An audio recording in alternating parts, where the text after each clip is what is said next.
ஆண்டவராகிய இயேசு கிறிஸ்துவின் நாமத்தில் இந்த நாளிலும் அன்பின் வாழ்த்துக்கள். தர்மம் என்கிற வார்த்தையை இந்த நாளிலும் நாம் தியானிக்க போகிறோம். இதற்கு ஆதாரமாக எபிரேயர் 13ஆம் அதிகாரம் 16ஆம் வசனத்தை நாம் வாசிப்போமே ஆனால், அன்றியும் நன்மை செய்யவும் தான தர்மம் பண்ணவும் மறவாதிருங்கள். இப்படிப்பட்ட பலிகளின் மேல் தேவன் பிரியமாயிருக்கிறார். பிரியமானவர்களே, தேவனை பிரியப்படுத்துகிற அநேக காரியங்கள் வேதாகமத்திலே சொல்லப்பட்டிருக்கிறது. அதிலே ஒரு காரியம்தான் தர்மம் செய்வது. நம்மில் அநேகர் தர்மம் செய்கிறோம். அந்த தர்மங்கள் தேவனை பிரியப்படுத்துகிறதாக இருக்கிறதா என்பதில் நாம் மிகவும் கவனமாக இருக்க வேண்டும். நம்முடைய கர்த்தராகிய இயேசு கிறிஸ்து தர்மம் எப்படி செய்ய வேண்டும், எப்படி செய்யக்கூடாது என்பதை பற்றி தெளிவாக வேதாகமத்திலே நமக்கு எழுதி தந்திருக்கிறார்.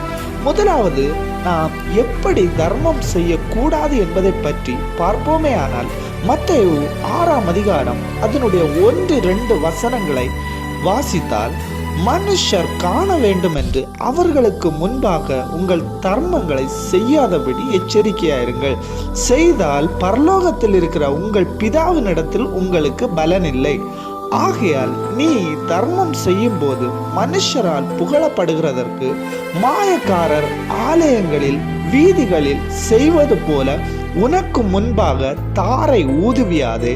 அவர்கள் தங்கள் பலனை அடைந்து தீர்ந்ததென்று மெய்யாகவே உங்களுக்கு சொல்கிறேன். பிரியமானவர்களே, இந்த வசனத்தில் நாம் 2 காரியங்களை பார்க்கலாம். மனுஷர் காண வேண்டும் என்று தர்மம் செய்வது, இரண்டாவதாக மனுஷரால் புகழப்பட வேண்டும் என்று தர்மம் செய்வது.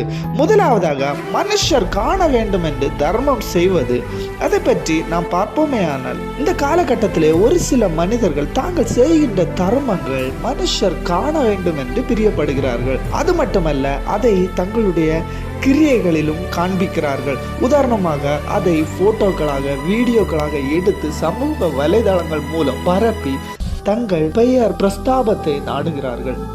இரண்டாவதாக ஒரு காரியத்தை பார்ப்போமே ஆனால், மனுஷரால் புகழப்பட வேண்டும் என்று அநேகர் தர்மம் செய்கிறார்கள். உதாரணமாக, ஒரு நபர் மற்றொரு நபரிடம் உதவியை பெற்றுக்கொள்கிறார் என்று வைத்துக் கொள்வோம். உதவியை செய்தவர் தன்னுடைய பெயரை உதவியை பெற்ற நபர் எல்லாரிடமும் பிரஸ்தாபப்படுத்த வேண்டும் என்று விரும்புகிறார்.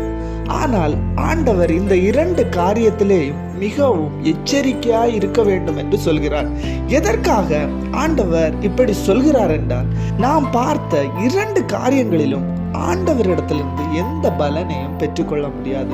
ஒரு சிறு பலனை கூட ஆண்டவரிடத்திலிருந்து பெற்றுக்கொள்ள முடியாது பிரியமானவர்களே. ஏனென்றால் நாம் மனுஷர் புகழ வேண்டும் என்றும் மனுஷர் காண வேண்டும் என்றும் செய்கிறதை ஆண்டவர் விரும்புகிறதில்லை. அப்படியானால் நாம் எப்படி தர்மம் செய்ய வேண்டும்? மத்தேயு 6ஆம் அதிகாரம் 3-4 வாசிப்போமே ஆனால், நீயோ தர்மம் செய்யும் போது உன் தர்மம் அந்தரங்கமாய் இருப்பதற்கு உன் வலது கை செய்கிறதை உன் இடது கை அறிந்திருக்க கூடாது.